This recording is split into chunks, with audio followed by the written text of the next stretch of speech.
Hi hello ನಮಸ್ಕಾರ. ವಿಶೇಷ ಕಾರ್ಯಕ್ರಮಕ್ಕೆ ತಮಗೆಲ್ಲ ಪ್ರೀತಿಯ ಸ್ವಾಗತ. ನಾನು ಅರವಿಂದ್ ಸೇತುರಾವ್. ನನ್ನ ಜೊತೆ ಇದ್ದಾರೆ ನನ್ನ ಕೊಲೀಗ್ ಶಕುಂತಲಾ. 2019 ಸ್ಯಾಂಡಲ್ವುಡ್ನ ಪಾಲಿಗೆ ಅದ್ಭುತವಾದ ವರ್ಷವಾಗಬಹುದು ಅಂತಕ್ಕಂಥ ಸೂಚನೆಗಳು ಈಗಾಗಲೇ ಸಿಕ್ಕಿದೆ. ಒಂದು ಕಡೆ ಡಿಸೆಂಬರ್ನಲ್ಲಿ ಬಿಡುಗಡೆಯಾಗಿದ್ದರೂ ಕೂಡ ವಿಶ್ವಾದ್ಯಂತ ಸದ್ದು ಮಾಡ್ತಾ ಇರ್ತಕ್ಕಂಥ KGF, ಮತ್ತೊಂದು ಕಡೆ ಇದೇ ತಿಂಗಳ 25ನೇ ತಾರೀಕು ಬಿಡುಗಡೆಯಾಗ್ತಿರ್ತಕ್ಕಂಥ ಮತ್ತೊಂದು ಬಹುನಿರೀಕ್ಷಿತ ಚಿತ್ರ ಸೀತಾರಾಮ ಕಲ್ಯಾಣ. ಸಾಕಷ್ಟು ಕುತೂಹಲವನ್ನು ಹುಟ್ಟಿಸಿರ್ತಕ್ಕಂಥ ಚಿತ್ರ. ಹೆಸರು ಸಾಂಪ್ರದಾಯಿಕವಾಗಿದ್ದರೂ ಕೂಡ ಈ ಸಿನಿಮಾದ ಒಳಹೊಕ್ಕು ನೋಡಿದ್ರೆ ಏನೆಲ್ಲ ಇದೆ ಅಂತಕ್ಕಂಥ ಕುತೂಹಲ ಸಮಸ್ತ ಕನ್ನಡಿಗರಿಗೆ ಇದ್ದೇ ಇದೆ. ಆ ಚಿತ್ರವನ್ನು ನೋಡೋದಕ್ಕೆ ಕಾಯ್ತಾ ಇದ್ದಾರೆ, ಕುತೂಹಲದಿಂದ ಕಾಯ್ತಾ ಇದ್ದಾರೆ. ಹಾಗಾಗಿ ನಮ್ಮ ವೀಕ್ಷಕರಿಗೆ ನಿರಾಸೆ ಮಾಡಬಾರ್ದು ಅನ್ನೋ ಕಾರಣಕ್ಕೋಸ್ಕರ ಸೀತಾರಾಮ ಇಬ್ಬರನ್ನೂ ಕೂಡ ಕೂರಿಸ್ಕೊಂಡು ಆ ಸಿನಿಮಾದ ಬಗ್ಗೆ, ಆ ಸಿನಿಮಾ ಬೆಳೆದು ಬಂದ ಬಗ್ಗೆ, ಆ ಸಿನಿಮಾದ ಶೂಟಿಂಗ್ ಬಗ್ಗೆ, ಇದೆಲ್ಲದರ ಬಗ್ಗೆ ವಿವರವಾಗಿ ಮಾತನಾಡುವಂತಹ ಈ ವಿಶೇಷ ಕಾರ್ಯಕ್ರಮವನ್ನು ಆರಂಭ ಮಾಡ್ತಾ ಇದ್ದೀವಿ. ಇದೇ ಈ ಹೊತ್ತಿನ ವಿಶೇಷ ಸೀತಾರಾಮ ಸುಗ್ಗಿ. ಓಕೆ, ನಾನು ಆಗಲೇ ಹೇಳಿದಂತೆ ಸಿನಿಮಾದ ವಿಚಾರದ ಬಗ್ಗೆ ಮಾತನಾಡೋದಕ್ಕೆ ನಾವು ಯಾರನ್ನ ಕರೆಸಿದ್ದೀವಿ ಅಂತಕ್ಕಂಥದ್ದು ಈಗಾಗಲೇ ನಿಮಗೆಲ್ಲ ಗೊತ್ತಾಗಿದೆ. ಎಸ್, ಸಿನಿಮಾದ ನಾಯಕ ಯುವರಾಜ ನಿಖಿಲ್ ಕುಮಾರಸ್ವಾಮಿ ನಮ್ಮ ಜೊತೆ ಇದ್ದಾರೆ. ಸರ್, ಕಾರ್ಯಕ್ರಮಕ್ಕೆ ತಮಗೆ ಸ್ವಾಗತ. ಹಾಗೆಯೇ ಸಿನಿಮಾದ ನಾಯಕಿ ಡಿಂಪಲ್ ಕ್ವೀನ್ ರಚಿತಾ ರಾಮ್ ಕೂಡ ನಮ್ಮ ಜೊತೆ ಇದ್ದಾರೆ. ಮೇಡಮ್, ತಮಗೂ ಕೂಡ ಕಾರ್ಯಕ್ರಮಕ್ಕೆ ಸ್ವಾಗತ. ಬಹು ನಿರೀಕ್ಷಿತವಾದಂತಹ ಸಿನಿಮಾ ಸೀತಾರಾಮ ಕಲ್ಯಾಣ ಬರ್ತಾ ಇರ್ತಕ್ಕಂಥದ್ದು ಎಷ್ಟು ಮಹತ್ವದ್ದು ಅಂತ ನಿಖಿಲ್ಗೆ ಈಗ ಸಿನಿಮಾ ಇದು? ಸರ್, ನನಗೆ ನನ್ನ ಜೀವನದಲ್ಲಿ ಜಾಗ್ವಾರ್ ಆದ ನಂತರ ಇದು 2 ವರ್ಷದ ನಂತರ ಬರ್ತಾ ಇರೋ ಸಿನಿಮಾ ಇದು. ಸೊ ಹಾಗಾಗಿ ನನ್ನ ಪಾಲಿಗೆ ಎಸ್ಪೆಷಲಿ ನಮ್ಮ ಹರ್ಷ ಅವ್ರ ಜೊತೆ ವರ್ಕ್ ಮಾಡಿದ ನಂತರ ನನಗೆ ಎಲ್ಲೋ ಒಂದು ಕಡೆ ಇದು ನನ್ನ ಮೊದಲನೇ ಸಿನಿಮಾ ತರ ಟ್ರೀಟ್ ಮಾಡ್ತಾ ಇದ್ದೀನಿ ನಾನು, in the terms of my performance level. ಅಂದ್ರೆ ನನ್ನ ಒಂದು ಪರ್ಫಾರ್ಮೆನ್ಸ್ ಲೆವೆಲ್ಗೆ ನಾನು ತುಂಬಾ ಖುಷಿ ಪಟ್ಟಿದ್ದೀನಿ. ಇವತ್ತು ನಾನು ಜಸ್ಟಿಫಿಕೇಶನ್ ಕೊಟ್ಟಿದ್ದೀನಿ ಅಂತ ಅನ್ನಿಸ್ತಾ ಇದೆ ನನ್ನ ಒಂದು ರೋಲ್. ಖಂಡಿತ ಆ ಬದಲಾವಣೆಗಳು ಇದ್ದೇ ಇರುತ್ತೆ, ದಿನನಿತ್ಯ ನೀವು ಕಲಿತಾನೆ ಇರ್ತೀರಾ. ಸೊ ಹಾಗಾಗಿ ಎಲ್ಲ ಒಂದು ಕಡೆ ಈ ಒಂದು ಸಿನಿಮಾ ತೆರೆ ಮೇಲೆ ಇಮಿಡಿಯೇಟ್ ಆಗಿ ರಿಲೀಸ್ ಮಾಡಬೇಕು ಅನ್ನೋ ಒಂದು ಕಾತರದಿಂದ ಇದ್ದೀನಿ ನಾನು. ನಮ್ಮ ತಾತ ಅವ್ರು ನೋಡಿದ್ರು, ಅಜ್ಜಿ ಅವ್ರು ನೋಡಿದ್ರು, ಇಡೀ ಕುಟುಂಬ ಕೂತ್ಕೊಂಡು ನೋಡಿದ್ರು ಒಂದು 5-6 ದಿನದಿಂದ. ಬಹಳ ಖುಷಿ ಆಯ್ತು. ತಾತ ಒಂದಷ್ಟು ಸಂದರ್ಭದಲ್ಲಿ ಒಂದಷ್ಟು ಸೀನ್ಗಳನ್ನ ನೋಡಿ ಎಲ್ಲೋ ಒಂದ್ ಕಡೆ ಅವರು ಮನಸ್ಸಿಗೆ ದಾಟಿ ಅದು ಅಳುವಂತ ಸಂದರ್ಭ ಕೂಡ ಉಂಟಾಯ್ತು. ಸೊ ನನಗೆ it is a very emotional movie, it is a very emotional film for me, Seetharama Kalyana. But ನಾನು ರಚಿತಾ ಅವರಲ್ಲಿ ನೋಡೋದಂತಹ ಒಂದು ಬದಲಾವಣೆ, ಏಕಾಏಕಿ ಮಾಡ್ ಒಂದು ಶ್ಯಾಡೋದಿಂದ ಏಕಾಏಕಿ ಹಳ್ಳಿ ಶ್ಯಾಡೋಗೆ ಬಂದಾಗ ರಚಿತಾ ಅವ್ರು ಹೇಗೆ ಒಗ್ತಾರೆ ಅಂತ ನಾನು ಅಯೋಗ್ಯ ಮೂವಿನಲ್ಲಿ ಆ ಬದಲಾವಣೆ ನೋಡಿದ್ದೆ. ಯಾಕೆಂದ್ರೆ ಬಯಲಲ್ಲಿ ಶೂಟ್ ಮಾಡ್ತಕ್ಕಂಥದ್ದು, ಮಂಡ್ಯ ಸೊಗಡಲ್ಲಿ ಶೂಟ್ ಮಾಡ್ತಕ್ಕಂಥದ್ದು, ಅದಕ್ಕೆ ತಕ್ಕನಾಗಿ ನೀವು ಭಾಷೆ ಬದಲಾಯಿಸ್ಕೊಳ್ತಕ್ಕಂಥದ್ದು. ಸೊ ಅದೇ ಇಲ್ಲೂ ಕೂಡ ಮುಂದುವರಿದ ಭಾಗನ ಅಂತ ಒಂದು ಶೇಡ್ನಲ್ಲಿ ಇಲ್ಲ. ಅಯೋಗ್ಯ ಭಾಷೆ, ಮಂಡ್ಯ ಭಾಷೆ, ಅದಾದ್ಮೇಲೆ ನೀವು ಹೇಳ್ದಂಗೆ ಲುಕ್ಸ್ ಎಲ್ಲ ಚೇಂಜ್ ಆಗಿರುತ್ತೆ. ಬಟ್ ಈ ಸಿನಿಮಾನೇ ಬೇರೆ. ಈ ಸಿನಿಮಾ ಯಾವ ನಾನು ಮಂಡ್ಯ ಆಗಿರ್ಬೋದು, ಏನು ಬೇರೆ ಭಾಷೆಗಳನ್ನ ಟ್ರೈ ಮಾಡಿಲ್ಲ. ನಾರ್ತ್ ಕರ್ನಾಟಕ ಅವೆಲ್ಲ ನಾರ್ಮಲ್ ಬೆಂಗಳೂರು ಕನ್ನಡ ಹಿಂಗಿದೆಯೋ ಹಂಗೆ ಮಾತಾಡಿದೀನಿ. ಚಂದ್ರಚಕೋರಿ ಆಗಿರ್ಬೋದು, ಸೂರ್ಯವಂಶ ನಾವ್ ಇವತ್ತು ಕೂಡ ಹಾಕಿದ್ರು ಅಂತ ಒಳ್ಳೆ ಸಿನಿಮಾ ಮಿಸ್ ಮಾಡ್ಕೊಂಡು. ಏನಂದ್ರೆ ನಾನು ಏನೇನ್ ಕ್ವಶನ್ ಕೇಳ್ಬೇಕು ಅನ್ಕೊಂಡಿದ್ದೆ ಅದನ್ನ ಕೇಳಕ್ ಮೊದಲು ನೀವು ಉತ್ತರ ಕೊಟ್ಬಿಟ್ರಿ. ನಾನು ನಿಮ್ ತಾತ ಸಿನಿಮಾ ನೋಡಿದ್ರ, ನಿಮ್ ಅಜ್ಜಿ ನೋಡಿದ್ರ ಅಂತ ಕೇಳಣ ಅನ್ಕೊಂಡೆ, ನೀವು ಉತ್ತರ ಕೊಟ್ಬಿಟ್ರಿ. ಚಂದ್ರಚಕೋರಿ ಬಗ್ಗೆ, ಸೂರ್ಯವಂಶ ಬಗ್ಗೆ ಕೇಳಣ ಅನ್ಕೊಂಡೆ, ಅವ್ರನ್ನ ಹೇಳ್ಬಿಟ್ಟಿದ್ದಾರೆ. ಆಯ್ತಾ, ನಾವ್ ಇನ್ನೇನ್ ಪ್ರಶ್ನೆ, ಬಹಳಷ್ಟು ಪ್ರಶ್ನೆಗಳಿರುತ್ತೆ ನಮ್ಮ ಹತ್ರ. So it is very nice ಅಂತ ಒಳ್ಳೆ ಕೌಟುಂಬಿಕ ಸಿನಿಮಾ ಕೊಟ್ಟಿರುವಂತ ಬ್ಯಾನರ್ ಅಲ್ಲಿ ಕೆಲಸ ಮಾಡೋದಿದೆಯಲ್ಲ, ಅದು ಸೀತಾರಾಮ ಕಲ್ಯಾಣ ಟೈಟಲೇ ಅಷ್ಟು ಅದ್ಭುತವಾಗಿದೆ. ಅದರಲ್ಲಿ ಒಂದು ವೈಬ್ರೇಷನ್ ಇದೆ ಸೀತಾರಾಮ ಆ ಒಂದು ಟೈಟಲ್ ಅಲ್ಲೇ. ಅಂಡ್ ನನ್ಗೆ ಈ ಕತೆ, ಈ ಸಿನಿಮಾ ಒಪ್ಕೊಳ್ಳೋ ಕಾರಣ ಫಸ್ಟ್ ನಂಗೆ ಆ ಟೈಟಲ್. ಬಿಕಾಸ್ ಕೆಲವೊಂದು ಟೈಟಲ್ ಕೇಳಿದ ತಕ್ಷಣ ಇಷ್ಟ ಆಗ್ಬಿಡುತ್ತೆ. ಓಕೆ, ಅಂಡ್ ಟೈಟಲ್ ರೋಲ್ ಇದೆ ಗೊತ್ತಾ, ಫಸ್ಟ್ ಸೀತಾ ಅಂತ ಬಂದ ತಕ್ಷಣ ದೇ ಸೆಡ್ ಲೈಕ್ ಇಲ್ಲ ಈ ತರ ಮಾಡ್ಬೇಕು ಅನ್ಕೊಂಡು ಐ ಸೆಡ್ ಯೆಸ್. ಆಕ್ಚುಲಿ ನಿಜ ಹೇಳ್ಬೇಕು ಅಂದ್ರೆ ನನಗೆ ಹರ್ಷ ಅವ್ರ ಪರಿಚಯ ಮುಂಚೆಯಿಂದಾನೂ ಇದೆ. ಆದ್ರೆ ಜಾಗ್ವಾರ್ ಅಲ್ಲಿ ಒಂದು ಸಾರಿ ಬಂದು ಭೇಟಿಯಾಗಿದ್ರು, ಒಂದು ಸೀನ್ ನಡೆಯುವಂತ ಸಿಚುವೇಶನ್ ಅಲ್ಲಿ ಮೈಸೂರು ಇನ್ಫೋಸಿಸ್ ಬಂದಿದ್ರು. ಅವತ್ತು ನಾನು ಹರ್ಷ ಅವ್ರಿಗೆ ಹೇಳಿದ್ದೆ, ಸರ್ ಒಂದು ದಿನ ಯಾವತ್ತಾದ್ರೂ ಸಿನಿಮಾ ಮಾಡೋಣ, ಜೊತೆನಲ್ಲಿ ಮಾಡೋಣ ಅಂತ. ಸೊ ಇವತ್ತು ಕಾಲ ಮೂಡ್ ಬಂದಿದೆ and we worked a lot sir. ಯಾಕಂದ್ರೆ ನಾನು ಹರ್ಷ ಇಲ್ಲಿವರೆಗೂ ಹನುಮಂತ್ ಪಿಕ್ಚರ್ ಗಳು ಮಾಡ್ಕೊಂಡ್ ಬಂದಿದ್ದಾರೆ. ಹೌದು, ಈ ಸಿನಿಮಾ ಹನುಮ ಸ್ಮರಣೆ ಮಾಡುವಂತಹ ರಾಮನ ಪಿಕ್ಚರ್ ಇದು. ಖಂಡಿತವಾಗ್ಲೂ ಇಂಥ ಲಕ್ ಅನ್ಸುತ್ತಲ್ವಾ? ಖಂಡಿತವಾಗ್ಲೂ ನಾನು ಹೇಳ್ತಿದ್ದೆ. ಸೊ ಆ ಜಾಗ್ವಾರ್ ಆದ ನಂತರ ಆ ಗ್ಯಾಪ್ ಏನಿತ್ತಲ್ಲ, ಆ ಗ್ಯಾಪ್ ನ ಇವತ್ತು ನಾನು ಫಿಲ್ ಮಾಡ್ಬೇಕು ಅಂದ್ರೆ ಬಹುಶಃ ನನ್ನ ಕತೆ ಇದೆಯಲ್ಲ, ಅದು ಬಹಳ ಅತ್ಯವಶ್ಯಕ. ನಿಜ. ಸೊ ಹಾಗಾಗಿ ಬಹಳ ಟೈಮ್ ಕೊಟ್ಟಿದ್ದೀನಿ ಕತೆಗೆ. 2 ವರ್ಷದ ನಂತರ ಬರ್ತಿರೋದು, 2 ವರ್ಷ ನಂತರ ಬರ್ತಾ ಇರೋದು. ಆಮೇಲೆ ರಚಿತಾ ಅವರು ಒಂದು ಪಾಯಿಂಟ್ ಹೇಳಿದ್ರು, ಟೆಕ್ನಿಕ್ಯಾಲಿಟೀಸ್ ಅಲ್ಲಿ ನಮ್ಮ ತಂದೆಯವರು ನನಗೋಸ್ಕರ ನಿಂತ್ಕೊಂಡು ಅವತ್ತು ನನ್ನ ಮಗನಿಗೋಸ್ಕರ ನಾನು ಮಾಡಬೇಕು ಅಂತ ಅವರು ಸಮಯ ಎಷ್ಟೇ ಒತ್ತಡ ಇದ್ರೂ ಕೂಡ ನನಗೋಸ್ಕರ ನಮ್ಮ ತಂದೆಯವರು 1 ವರ್ಷ ತ್ಯಾಗ ಮಾಡಿದ್ದಾರೆ. ನಿಜ ನಿಜ ನಿಜ. ಸೊ ಬಹಳ ಒಂದು ಅದ್ಭುತವಾದಂಥ ಲಾಂಚ್ ನನಗೆ. ನಮ್ಮ ತಂದೆಯವ್ರಿಗೆ ಎಷ್ಟು ಥ್ಯಾಂಕ್ಸ್ ಹೇಳಿದ್ರು ಸಾಲಲ್ಲ ಅನ್ಸುತ್ತೆ ಒಂದು ಸಂದರ್ಭದಲ್ಲಿ. ಸೊ ಇವತ್ತು ಅಂಥ ಟೆಕ್ನಿಕ್ಯಾಲಿಟೀಸ್ನ ವಾಪಸ್ಸು ಜನ ಎಕ್ಸ್ಪೆಕ್ಟ್ ಮಾಡ್ತಾರೆ. ಯಾಕೆಂದ್ರೆ ನೀವು ಜಾಗ್ವಾರ್ ಅಂತ ಸಿನಿಮಾ ತೋರಿಸಿ ಮತ್ತೊಮ್ಮೆ ನಮ್ಮ ಟೆಕ್ನಿಕ್ಯಾಲಿಟೀಸ್ ಡೌನ್ ಆದರೆ ಜನ ಒಪ್ಲಿಕ್ಕೆ ಸಾಧ್ಯ ಇಲ್ಲ ಅದು. ಸೊ ಹಾಗಾಗಿ ಈ ಬಾರಿ ನಾನು ನನ್ನ ಪ್ರೊಡಕ್ಷನ್ ಹೌಸ್ನ ಜವಾಬ್ದಾರಿ, ಸಂಪೂರ್ಣ ಜವಾಬ್ದಾರಿ ನಾನು ತಗೊಂಡಿದ್ದೀನಿ. ಆದ್ರೆ ಕಥೆಯ ವಿಚಾರದಲ್ಲಿ ನಮ್ಮ ತಂದೆಯವರು is my best judge. Ultimately any day and in fact ಎಷ್ಟೇ ಸೀನ್ಗಳು ಶೂಟ್ ಆಗ್ತಾ ಇದ್ರು ಮಧ್ಯದಲ್ಲಿ ಅದನ್ನ ಕರ್ಕೊಂಡೋಗಿ ರಾ ಫುಟೇಜ್ ನ ಎತ್ಕೊಂಡೋಗಿ ತೋರಿಸ್ತಾ ಇದ್ದಾರೆ ನಮ್ಮ ತಂದೆಯವರಿಗೆ. ಆಗಿದ್ರು ಕೂಡ ಅವರು ಸಿನಿಮಾ ಹಿನ್ನೆಲೆಯಿಂದಾನೇ ಬಂದಂತವ್ರು ತಾನೇ. ಖಂಡಿತ ಹಂಚಿಕೆದಾರಾಗಿದ್ದಲ್ಲ ಸರ್. ನಮ್ಮ ಮೈಸೂರಲ್ಲಿ ಆಫೀಸ್ ಇತ್ತು, ಹುಡುಗ ನಾನು ಸಿಕ್ಕಾಪಟ್ಟೆ ಹೋಗುವೆ ತಂದೆ ಜೊತೆ. ಇನ್ಫ್ಯಾಕ್ಟ್ ಆ ರೀಲ್ಗಳೆಲ್ಲ ಎತ್ಕೊಂಡು ಹೋಗೋದೆಲ್ಲ ಅದೆಲ್ಲ ಹೌದು. ಸೊ ಹಾಗಾಗಿ ಕೇವಲ ರಾಜಕಾರಣಿ ಅಂತ ಅಲ್ಲ, ನಮ್ಮ ತಂದೆಯವರು ಇಸ್ ಫಸ್ಟ್ ಸಿನಿಮಾ ಮ್ಯಾನ್ ನನ್ನ ಪ್ರಕಾರ. ಸೊ ಹಾಗಾಗಿ ನನ್ನ ಕಡೆಯಿಂದನೂ ಎಲ್ಲೋ ಒಂದ್ ಕಡೆ ಜವಾಬ್ದಾರಿ, ಇವತ್ತು ನನ್ನ ಕನ್ನಡ ಚಿತ್ರರಂಗಕ್ಕೆ ಒಳ್ಳೆ ಒಳ್ಳೆ ಚಿತ್ರಗಳು ಕೊಡ್ಬೇಕು ಅನ್ನೋ ಒಂದು ಜವಾಬ್ದಾರಿ ಇದೆ ನನ್ನ. ಜಾಗ್ವಾರ್ ಸಿನಿಮಾ ಶೂಟಿಂಗ್ ಆಗುವಂತ ಸಮಯದಂತೂ ನೀವೇ ಹೇಳಿದ್ರಿ ತಂದೆಯವರು ತುಂಬಾ ಸರ್ತಿ ಸೆಟ್ಟಿಗೆ ಬರ್ತಾ ಇದ್ರು. ನಿಜ. ಬಟ್ ಈ ಸಿನಿಮಾದಲ್ಲಿ ಬರೋದೇ ಅಲ್ಲ, ಕೂತ್ಬಿಟ್ಟಿದ್ರು. ಹೌದು, ಅಲ್ಲೇ ಕೂತಿದ್ರು ನನಗೋಸ್ಕರ ಪಾಪ. ಈಗ ಈ ಮೂವಿ ಸೆಟ್ಗೂ ಕೂಡ ಬರ್ತಿದ್ರು, ಯಾಕಂದ್ರೆ ಈ ಟೈಮಲ್ಲಿ ತುಂಬಾ ಬಿಸಿ ಆಗ್ಬಿಟ್ಟಿದ್ರು. ಸೆಟ್ಗೆ ನಾನೇ ಕರೀಲಿಕ್ಕೆ ಹೋಗ್ತಾ ಇರಲಿಲ್ಲ ನಮ್ಮ ತಂದೆಯವರಿಗೆ. ಯಾಕೆಂದ್ರೆ ಇವತ್ತು ರಾಜ್ಯದ ಮುಖ್ಯಮಂತ್ರಿ ಎಲ್ಲೋ ಒಂದ್ ಕಡೆ ಬಂದ ತಕ್ಷಣ ಏನಪ್ಪ ಕುಮಾರಣ್ಣ ಅವರು ರಾಜ್ಯದ ಸಮಸ್ಯೆಗಳ ಬಗ್ಗೆ ಯೋಚನೆ ಮಾಡ್ತಾ ಇಲ್ವಾ, ಅವ್ರ ಮಗನ ಭವಿಷ್ಯನೇ ಇಂಪಾರ್ಟೆಂಟ್ ಆಗೋಯ್ತಾ ಅನ್ನೋ ಒಂದು ಪ್ರಶ್ನೆಗಳು ಉದ್ಭವ ಆಗಬಾರ್ದು ಅನ್ನೋ ಒಂದು ಕಾರಣಕ್ಕೆ I try to avoid him. But ಆದರೂ ಕೂಡ ಕೆಲವೊಂದು ಲಂಚ್ ಬ್ರೇಕ್ ಅಲ್ಲಿ ವಿಧಾನಸೌಧದಲ್ಲಿ ಸೆಷನ್ ನಡಿಬೇಕಾದ್ರೆ ಲಂಚ್ ಬ್ರೇಕ್ಗಳೇನಿರೋದು, ನಾವು ಸ್ಕೂಲ್ ಮಕ್ಕಳೆಲ್ಲ ಲಂಚ್ ಬ್ರೇಕ್ ಬಂದ ತಕ್ಷಣ ಆಟ ಆಡಕ್ ಹೋಗ್ತಾ ಇದ್ವಲ್ಲ, ಆ ರೀತಿ ಪಾಪ ಅವರು ಬಂದ್ಬಿಡೋರು ನೋಡಕ್ಕೆ. ಎಲ್ಲ ಒಂದು ಪಾಪ ಅವರ ಒಂದ್ಸಲಿ ತುಂಬಾ ಖುಷಿ ಅವ್ರಿಗೆ. ಸಿನಿಮಾ ಅಂದ ತಕ್ಷಣ ತುಂಬಾ ಅವ್ರಿಗೆ ಪ್ಯಾಷನ್ ಅವ್ರಿಗೆ.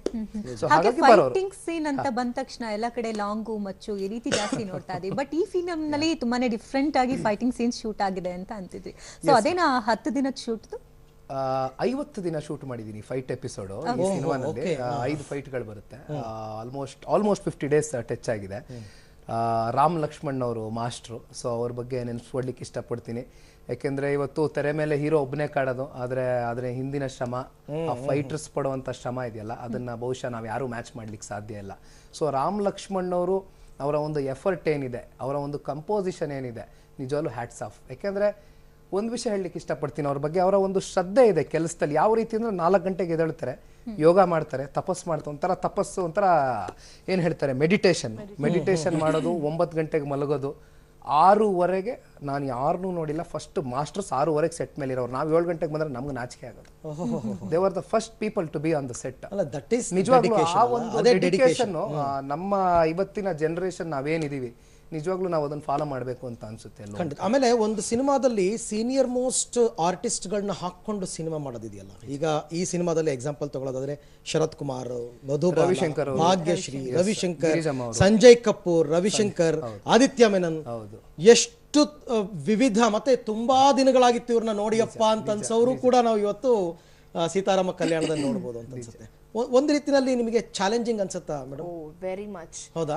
ಸೀರಿಯಸ್ಲಿ ಅವರೆಲ್ಲ ಪ್ರೂವ್ ಮಾಡಿರುವಂತ ಒಬ್ಬ ನಟರು. ಸೊ ನಾವು ಇವಾಗ ಬಿಗಿನರ್ಸ್, ಅವ್ರ ಮುಂದೆ ವಿ ಆರ್ ನಥಿಂಗ್. ಸೊ ಅವ್ರಗಳ ಮುಂದೆ ನಾವು ಅಭಿನಯ ಮಾಡಬೇಕು ಅಂದ್ರೆ it is definitely a challenging role for us. And ಖಂಡಿತವಾಗ್ಲೂ ಅದನ್ನ ಅವ್ರು ಬಂದು ನಾವು ಶಾರ್ಟಲ್ಲಿ ಇದ್ದಾಗ ನಾವು ಸೀನಿಯರ್ಸ್ ಅಂತ ಅವ್ರೆಲ್ಲೂ ತೋರಿಸ್ಕೊಳ್ಳಿಲ್ಲ. They were very cool. ಆಮೇಲೆ ನನಗೆ ಏನ್ ಅನ್ಸುತ್ತೆ ಗೊತ್ತಾ, ಅವರು ಇವಾಗ ಏನೋ ಸ್ಟಾರ್ಟ್ ಮಾಡಿದ್ದಾರೆ ಕರಿಯರ್ ಅಂತ ಆ ಒಂದು ಫೀಲ್ ಕೊಟ್ರು ನಮ್ಗೆ. And the atmosphere was very ಒಂಥರ ತುಂಬಾ ಪಾಸಿಟಿವ್ ಆಗಿ ಆರಾಮಾಗಿತ್ತು. ಅಂಡ್ ಇನ್ಫ್ಯಾಕ್ಟ್ ಪ್ರತಿಯೊಬ್ರು ಸಪೋರ್ಟ್ ಮಾಡ್ತಿದ್ರು. ಅಕಸ್ಮಾತ್ ಏನಾದ್ರು ತಪ್ಪು ಮಾಡಿದಾಗ ನಂಗೆ ರವಿಶಂಕರ್ ಸರ್ ಒಟ್ಟಿಗೆ ಜಾಸ್ತಿ ಕಾಂಬಿನೇಷನ್ ಸೀನ್ಸ್ ಇದ್ದಾಗ ಅವ್ರು ನನಗೆ he used to correct me. So it is like ಎಲ್ಲೂ ಯಾರು ಇವ್ರಿಗೆ ಕರೆಕ್ಷನ್ ಮಾಡಬಾರ್ದು, ನಮ್ ಕೆಲಸ ನಾವು ನೋಡ್ಕೊಳ್ಳೋಣ ಅಂತ ಯಾರೋ ಒಬ್ರು ಇರ್ಲಿಲ್ಲ ಅಲ್ಲಿ. ಡೈರೆಕ್ಟರ್ಸ್ ಲೈಕ್ ಹರ್ಷ ಮಾಸ್ಟರ್ ನಮಗೆ ಪ್ರತಿಯೊಬ್ಬರಿಗೂ ಬಂದು ಹೇಳ್ಬಿಟ್ಟು ಹೋಗಿ ಅದ್ರಲ್ಲಿ ಏನಾದ್ರು ಮೈನ್ಯೂಟ್ ಕರೆಕ್ಷನ್ಸ್, ಎಕ್ಸ್ಪ್ರೆಷನ್ಸ್ ಆಗಿರ್ಬೋದು ಏನಾದ್ರು ಇದ್ರೆ ನಮ್ಮ ಆಪೋಸಿಟ್ ಕೋ ಆರ್ಟಿಸ್ಟ್ ಅವರು ಲೈಕ್ ಗಿರ್ಜಮ್ಮ ಆಗಿರ್ಬೋದು, ಮಧುಬಾಲ ಅವ್ರು ಆಗಿರ್ಬೋದು, ರವಿಶಂಕರ್ ಸರ್ ಪ್ರತಿಯೊಬ್ರು ಅದನ್ನ ಕರೆಕ್ಷನ್ ಮಾಡ್ತಿದ್ರು. ಐ ಥಿಂಕ್ ನೀನ್ ಹಿಂಗ ಮಾಡಿದ್ರೆ ಚೆನ್ನಾಗಿರುತ್ತೇನೋ, why don't you try that. ನೋಡಿ ಹರ್ಷ ಮಾಸ್ಟರ್ ಅದನ್ನ ನಾವು ಪಾಸಿಟಿವ್ ಆಗಿ ತಗೋಬೇಕಲ್ವಾ? ಏನಪ್ಪ ನಮ್ಗೆ ಹೇಳ್ಕೊಡಕ್ ಬರ್ತಾರೆ ಅನ್ಕೋಬಾರ್ದು. ಅಯ್ಯೋ ಅದ್ ನಮ್ ಪುಣ್ಯ. ಅದು ದೊಡ್ಡ ಆರ್ಟಿಸ್ಟ್ ಅವರು ನಮಗೆ ಅದರ ಗೈಡ್ ಮಾಡಿದಾಗ it is like we are so blessed. ಆತರ ಒಂದು ನಮ್ಗೆ ಟಿಪ್ಸ್ ಕೊಟ್ಟಾಗ ಎಂಡ್ ಆಫ್ ದ ಡೇ ನಮ್ಗೆ ತಾನೇ ಅದು. ಡೆಫಿನೆಟ್ಲಿ, ಖಂಡಿತ. Yes. ಆಮೇಲೆ ನಮ್ಮ ಹರ್ಷ ಅವ್ರಿಗೂ ಕೂಡ ತುಂಬಾ ಕ್ರೆಡಿಟ್ ಹೋಗ್ಬೇಕು. ರೀಸನ್ ಏನಂದ್ರೆ ಒಂದು ಆರ್ಟಿಸ್ಟ್ ನ ಮಕ್ಕಳ ತರ ನೋಡ್ಕೊಳ್ಳೋರು, ಇನ್ನೊಂದು ಇವರೊಂದು ಮಾತು ಹೇಳಿದ್ರಿ ನೋಡಿ, ಅಂದ್ರೆ ಬೇರೆ ಬೇರೆ ಆರ್ಟಿಸ್ಟ್ಗಳು ಬಂದು ನಿಮ್ಮ ಮೇನ್ ಲೀಡ್ಸ್ಗೆ ಅವರು ಈ ರೀತಿ ಮಾಡಿ ಆ ರೀತಿ ಮಾಡಿ ಅಂತ ಹೇಳಿದಾಗ director also should be very positive and open towards it. Correct. So ಆ ಒಂದು ಮನೋಭಾವ ಹರ್ಷ ಅವರಲ್ಲಿ ತುಂಬಾ ಚೆನ್ನಾಗಿದೆ. ಒಂದು ಪಾಸಿಟಿವಿಟಿ ನಮ್ಗೆ ಹೆಂಗ್ ಬರುತ್ತೆ ಅಂದ್ರೆ ರಚಿತಾ, ಐ ಥಿಂಕ್ ನಿಮಗೆ ಇದರ ಅನುಭವ ಆಗಿರ್ಬೋದು ಅನ್ಸುತ್ತೆ. ನಿಮ್ಮ ಬೇರೆ ಬೇರೆ ಮೂವಿಗಳ ಶಾಡೋಸ್ ಅಂಡ್ ಈಗ ಪ್ರೀವಿಯಸ್ ಅಯೋಗ್ಯ ಅಂಡ್ ಈ ಮೂವಿ ಇದರಲ್ಲಿ ನಿಮ್ಮ ಕಾಸ್ಟ್ಯೂಮ್ಸ್ ಎಲ್ಲ ನೋಡಿದಾಗ ಎಸ್ ನಾವು ಎಲ್ಲಾ ರೀತಿನಲ್ಲೂ ಮಾಡಬಲ್ಲೆವು ಅಂತಕ್ಕಂಥ ಪಾಸಿಟಿವಿಟಿ ನಮಗೆ ಬಂದ್ಬಿಡುತ್ತಲ್ವಾ, ಅದನ್ನ ಜನರು ಅಕ್ಸೆಪ್ಟ್ ಮಾಡ್ಕೊಂಡು. No, I'll tell you one thing. See, ಒಬ್ಬ ಆರ್ಟಿಸ್ಟ್ ಆಗಿದ ತಕ್ಷಣ ಯು ಶುಡ್ ಬಿ ವರ್ಸಟೈಲ್. ಏನ್ ಪಾತ್ರ ಕೊಟ್ಟರು ಮಾಡುವಂತ ಕೆಪಾಸಿಟಿ ಕ್ಯಾಲಿಬರ್ ಇರಲೇಬೇಕು. ಇಲ್ಲ ಅಂದ್ರೂ ನಮಗ್ ನಾವೇ ಚಾಲೆಂಜ್ ಹಾಕೋಬೇಕು. ಯಾಕೆ ಮಾಡಕ್ಕಾಗಲ್ಲ ಇದು ನನ್ನ ಕೈಲಿ ಅಂದ್ರೆ ಇದ್ರಲ್ಲಿ ನೀವ್ ಈಗಾಗ್ಲೇ ಪ್ರೂವ್ ಮಾಡ್ಬಿಟ್ಟಿದ್ದೀರಿ ಅನ್ಸುತ್ತೆ. ಯಾಕಂದ್ರೆ ಹಸ್ತ ತೋರ್ಸಿದ್ರೆ ಕೈನೇ ನುಂಗ್ತಾರೆ ಅಂತಾರಲ್ಲ, ಹಂಗಾಯ್ತು ನಿಮ್ ಕತೆ. ಅಂದ್ರೆ ಯಾವ್ದೇ ಕ್ಯಾರೆಕ್ಟರ್ ಕೊಟ್ರು ಅದ್ರ ಒಳ ಹೊಕ್ಕು ಆ ಕ್ಯಾರೆಕ್ಟರ್ಗೆ ಕಂಪ್ಲೀಟ್ ಇದನ್ನ ಒದಗಿಸ್ಕೊಡ್ತೀರಾ. See I tell you one thing, ನಾನ್ ಪ್ರತಿ ಸೆಟ್ಗೂ ಪ್ರತಿ ಸಿನಿಮಾ ಸೆಟ್ಗೆ ಹೋದಾಗ್ಲೂ ತುಂಬಾ ಬ್ಲಾಂಕ್ ಆಗಿ ಹೋಗ್ತೀನಿ. ನಾನು ಮುಂಚೆನೆ ಪ್ರಿಪೇರ್ ಆಗಿ ಹೋಮ್ವರ್ಕ್ಸ್ ಅಂತ ಏನಿಲ್ಲ. ಅಯ್ಯೋ ನನ್ಗೆ ಹೋಮ್ವರ್ಕ್ಸ್ ಮಾಡಿದ್ರೆ ಅಲ್ಲಿ ಫ್ಲಾಪೇ ಅಂತ ಅರ್ಥ. ನಾನು ಡೈಲಾಗ್ಸ್ ತಗೊಂಡ್ರು ಅಲ್ಲಿ ಪಕ್ಕ ಸೈಕಲ್ ಹೊಡಿತೀನಿ ಅಂತ ಅರ್ಥ. ಸೊ ಆನ್ ಸೆಟ್ ಅಲ್ಲಿ ಹೋಗಿ ಡೈಲಾಗ್ಸ್ ತಗೊಂಡು ಹೇಳೋಳು ನಾನು. I am very cool and very bindaas actor. So ಪ್ರತಿ ಸೆಟ್ಗೆ ಹೋದಾಗ್ಲೂ ನಾನು ಬ್ಲಾಂಕ್ ಆಗಿ ಹೋಗ್ತೀನಿ. ಶಾರ್ಟ್ಗೆ ಹೋಗಿದ ತಕ್ಷಣ ಡೈರೆಕ್ಟರ್ ಏನ್ ಹೇಳ್ತಾರೆ, ಅವ್ರು ಏನ್ ಎಕ್ಸ್ಪೆಕ್ಟ್ ಮಾಡ್ತಾರೆ, ಎಕ್ಸ್ಪೆಕ್ಟೇಷನ್ಸ್ ಅವ್ರು ಏನಿರುತ್ತೆ ಪ್ರಾಬಬ್ಲಿ ಒಂದು 80% ನಮ್ಮಿಂದ ಎಕ್ಸ್ಪೆಕ್ಟ್ ಮಾಡ್ತಾರೆ. 80% ಜೊತೆಗೆ ನಮ್ಮ ಎಫರ್ಟ್ ನಮ್ದು ಪ್ಲಸ್ 20% ಆಡ್ ಆದಾಗ ತಾನೇ 100% ಕಾಣೋದು. ಸೊ ಅವ್ರು ಹೇಳ್ಕೊಟ್ಟು ಎಲ್ಲ ಆರ್ಟಿಸ್ಟ್ಗಳು ಹೀಗೆ ಯೋಚನೆ ಮಾಡ್ತಾರೆ. ನನ್ಗೆ ಅದೊಂದು ಕುತೂಹಲ ಇದೆ. ನಿಖಿಲ್, ನೀವು ಹೋಮ್ವರ್ಕ್ ಮಾಡ್ತೀರಾ? ಇವತ್ತು ಬೆಳೆದ್ ನಿಂತಿರೋ ಎಲ್ಲಾ ಆರ್ಟಿಸ್ಟ್ಗಳು ಖಂಡಿತವಾಗ್ಲೂ ಯಾತಕ್ಕೆ ಬೆಳೆದ್ ನಿಂತಿದ್ದಾರೆ ಅಂದ್ರೆ ಈ ಒಂದು ಯೋಚನೆಗೋಸ್ಕರ, ಅಂದ್ರೆ ಈ ಒಂದು ಮನೋಭಾವ ಇಟ್ಕೊಂಡಿರೋದಕ್ಕೆ ಅಂತ ನನ್ನ ಒಂದು ಭಾವನೆ. ಸೊ ಹಾಗೆ ಅಲ್ಲ, ನನ್ನ ಪ್ರಕಾರ ಇವತ್ತು ನಾನು ಇವಾಗ ಒಂದು ಮಾತು ಹೇಳಿದ್ರು ಇವರು, ನಾನು ಬಿಂದಾಸ್ ಆಗಿರ್ತೀನಿ, ಬಂದ ತಕ್ಷಣ ಸೆಟ್ ಮೇಲೆ ಡೈಲಾಗ್ ತಗೋತೀನಿ ಅಂತ. ಆದ್ರೆ ನನಗೆ ಹಾಗಾಗಲ್ಲ. ನಾನು ಏನಾದ್ರು ತುಂಬಾ ದೊಡ್ಡ ಸೀನ್ ಇದ್ರೆ ಡೈಲಾಗ್ ನಿಂತು ಪ್ರಾಕ್ಟೀಸ್ ಮಾಡಿ ಬರ್ತೀನಿ ಆಚೆ ಕಡೆ. ಅದು ನನ್ನ ಒಂದು ಶೈಲಿ. That is how I work. ಇದು ಎಕ್ಸಾಮ್ ಅಲ್ಲಿ ಒಂದು ಊರು ಹೊಡೆದು ಎಕ್ಸಾಮ್ ಬರೆಯೋದು ಒಂದ್ ವರ್ಗ, ಇನ್ನೊಬ್ರು ಪಾಠ ಮಾಡೋದನ್ನ ಕೇಳಿಸ್ಕೊಂಡು ಓನ್ ವರ್ಡ್ಸ್ ಅಲ್ಲಿ ಬರೆಯೋದು ಒಂದ್ ಲೆಕ್ಕ ಅಲ್ವಾ? ಈಗ ರಚಿತಾ ಅವರು ಆ ಸೆಕೆಂಡ್ ಕ್ಯಾಟಗರಿಗೆ ಸೇರ್ಕೋತಾರೆ, ಫಸ್ಟ್ ಕ್ಯಾಟಗರಿಗೆ ನಿಖಿಲ್ ಬರ್ತಾರೆ. ಒನ್ ಥಿಂಗ್, ಪ್ರತಿಯೊಬ್ಬ ಆರ್ಟಿಸ್ಟ್ ಏನಿರುತ್ತೆ ಗೊತ್ತಾ, ಓಕೆ ಡೈರೆಕ್ಟರ್ ಹೇಳಿರ್ತಾರೆ ನೋಡಿ ಇಲ್ಲಿ ಬರಬೇಕು, ಈ ತರ ಎಕ್ಸ್ಪ್ರೆಷನ್ಸ್ ಕೊಡ್ಬೇಕು, ಇದು ಡೈಲಾಗ್ ಇರುತ್ತೆ, ಇಷ್ಟ ಮಾಡಿ ಇಷ್ಟೇ ಹೇಳೋದು. ಬಟ್ ಅಲ್ಲಿ ನಮ್ದು ಒಂದ್ ಸ್ವಲ್ಪ ಎಫರ್ಟ್, ನಮ್ದು ಏನಾದ್ರು ಎಕ್ಸ್ಟ್ರಾ ಇದ್ದಾಗ್ಲೇ ತಾನೇ ಅದು ಚೆನ್ನಾಗಿ ಕಾಣೋದು. ಇವಾಗ ನಾವು ಮಾನಿಟರ್ ಅಲ್ಲಿ ಕುತ್ಕೊಂಡು ನೋಡಿದಾಗ ಅವ್ರು ಏನ್ ಹೇಳ್ತಾರೋ ಅವ್ರಿಗೆ ಸ್ಯಾಟಿಸ್ಫೈ ಆಗಿರುತ್ತೆ, ಬಟ್ ನಮಗ್ ಸ್ಯಾಟಿಸ್ಫೈ ಆಗಿರಲ್ಲ. ನಮ್ ಕಡೆಯಿಂದನೂ ಒಂದ್ ಸ್ವಲ್ಪ ಇನ್ಪುಟ್ ಅಂತ ಬಂದಾಗ್ಲ ನಮಗೂ ಸ್ಯಾಟಿಸ್ಫೈ ಆಗುತ್ತೆ. That's what we did in Seetharama. Self satisfaction ಅಂತಕ್ಕಂಥದ್ದು ಸಿಕ್ಬಿಟ್ರೆ ಸೀರಿಯಸ್ಲಿ ಅಲ್ವಾ, ನಾವು ಎಷ್ಟೇ ದಣವಾಗಿರ್ಲಿ ಶೂಟಿಂಗ್ ಅಲ್ಲಿ ಬೆಳಗ್ಗೆಯಿಂದ ರಾತ್ರಿ ಮನೆಗೆ ಹೋಗ್ಬೇಕಾದ್ರೆ ಕಾರಲ್ಲಿ ನೆಮ್ಮದಿಯಾಗಿ ನಿದ್ದೆ ಬರುತ್ತೆ. ಸೆಲ್ಫ್ ಸ್ಯಾಟಿಸ್ಫ್ಯಾಕ್ಷನ್ ಇದ್ರೆ, ಇಲ್ಲ ಅಂದ್ರೆ ಇವತ್ತು ಯಾಕೋನ ಸರಿ ಮಾಡಲಿಲ್ಲ, ಇಲ್ಲ ಆಗ್ಲಿಲ್ಲ. ಪ್ರತಿ ವಿಷಯ ಪ್ರತಿ ಒಂದು ಕೆಲ್ಸನು ನಮ್ಗೆ if we are not satisfied ಅಂತ ಅಂದಾಗ ಅದು ಕೆಲಸ ವರ್ಕ್ ಆಗಲ್ಲ. ಅದು ನಮ್ಗೆ ಪಾಸಿಟಿವಿಟಿ ಅಂತ ಅನ್ಸಲ್ಲ. ನಾನು ಯಾವಾಗ್ಲೂ ಹೇಳೋದು, ಒಂದು ಸಿನಿಮಾ ಮಾಡಿದೀವಿ, ಒಂದು ಒಳ್ಳೆ ಅದ್ಭುತ ಸಿನಿಮಾ ನಾವು ಮಾಡಿರ್ತೀವಿ, ಎಂಡ್ ಆಫ್ ದ ಡೇ ಜನಕ್ಕೆ ಅದು ಇಷ್ಟ ಆಗತ್ತೋ ಬಿಡುತ್ತೋ, ಬಿಕಾಸ್ ಒಬ್ರೊಬ್ರು ಒಂದೊಂದು ಪರ್ಸೆಪ್ಷನ್ ಅಲ್ಲಿ ನೋಡ್ತಾರೆ ಸಿನಿಮಾ ಅವ್ರವ್ರ ಪಾಯಿಂಟ್ ಆಫ್ ವ್ಯೂ ಅಲ್ಲಿ. ಬಟ್ ನಮಗೆ ಈ ಒಂದು ಪಾತ್ರ, ಈ ಒಂದು ಟೀಮ್ ಅವ್ರ ಏನೇ ಒಂದಾಗಿರ್ಬೋದು, ಅಲ್ಲಿ ನಾವು ಕೆಲಸ ಮಾಡಿದೀವಿ ಅನ್ನೋ ಒಂದು ಸ್ಯಾಟಿಸ್ಫ್ಯಾಕ್ಷನ್ ನಮ್ಗಿರತ್ತೆ. ಖಂಡಿತ. ಫಾದರ್ ಇಂಟರ್ವ್ಯೂ ಮಾಡ್ಬೇಕಾದ್ರೆ ನನ್ ಮಗ ಹಾಡ್ತಾನೆ ಅಂತ ಹೇಳಿದ್ರು ನನಗೆ. ಇಲ್ಲ ನಿಜವಾಗ್ಲೂ ಹಾಡ್ತಿರ್ತಾನ ಅಂತ ಹೇಳಿದ್ರು. ಹಾಗೆ ಮುದ್ದುಗಿಣಿ ಅಂತ ಹೇಳಿದಿರಿ, ಮಾತಾಡೋದ್ ಕೇಳಿದೀವಿ, ಹಾಡೋದನ್ನ ಕೇಳ್ಬಿಟ್ರೆ ವೀಕ್ಷಕರಿಗೂ ಇನ್ನೂ ಖುಷಿ. ಸಂಕ್ರಾಂತಿಯ ಸಡಗರದಲ್ಲಿ 2 ಲೈನ್ಸ್. ಇಲ್ಲ ನೀವು ಹಾಡಿ, ಇಬ್ರು ಸೇರಿ ಇವ್ರು ಮೊದಲನೇದಾಗಿ ಇವ್ರು ಹಾಡ್ತಾರೆ, ಅನಂತರ ಸಾಂಗ್ ಅಲ್ಲಿ ಫಸ್ಟ್ ಮೇಲ್ ವಾಯ್ಸ್ ಫೀಮೇಲ್ ವಾಯ್ಸ್. ಫೀಮೇಲ್ ಬರೋದಿಲ್ಲ, ಅದ್ ಮೇಲೆ ಬರೋದು. ನಾವು ಈಗ ಸಾಂಗ್ ಹಾಕಿಸ್ಬಿಡ್ತೀವಿ ಹಂಗಂದ್ರೆ ಕ್ರಾಸ್ ಚೆಕ್ ಮಾಡೋದಕ್ಕೆ.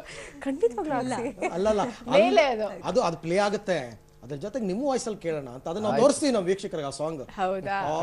ಓಕೆ, ಆಯ್ತು ಸರ್, ಹಾಡುವ. ಹೇಳಿ. ಅರೆ ಅರೆ ಮುದ್ದು ಗಿಣಿ, ಮನ್ಸು ಕದ್ದ ಮನ್ಮೋಹಿನಿ, ಆಸೆ ಆಯ್ತು ನಿನ್ನ ಮೇಲೆ, ಹಾಯ್ ಕೋಲಾರದ ಹಟ್ಟಿ ಗಣಿ, ಕೋಗಿಲೆದೆ ನಿನ್ನ ಧ್ವನಿ, ಕಾಳಿದಾಸ ಕಾವ್ಯ ನೀನೇ, ನಿನ್ನ ರಾಜ್ಯ ನಾನು, ನನ್ನ ರಾಣಿ ನೀನು, ಪ್ರೇಮ ಕಲ್ಯಾಣವೇ ಇನ್ನು. ಹಾಡಿ.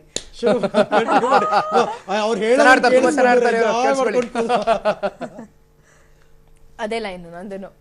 ಹಾಡಿ ನಿಮ್ಮ Come on, ಹಾಡಿ. ಎಸ್.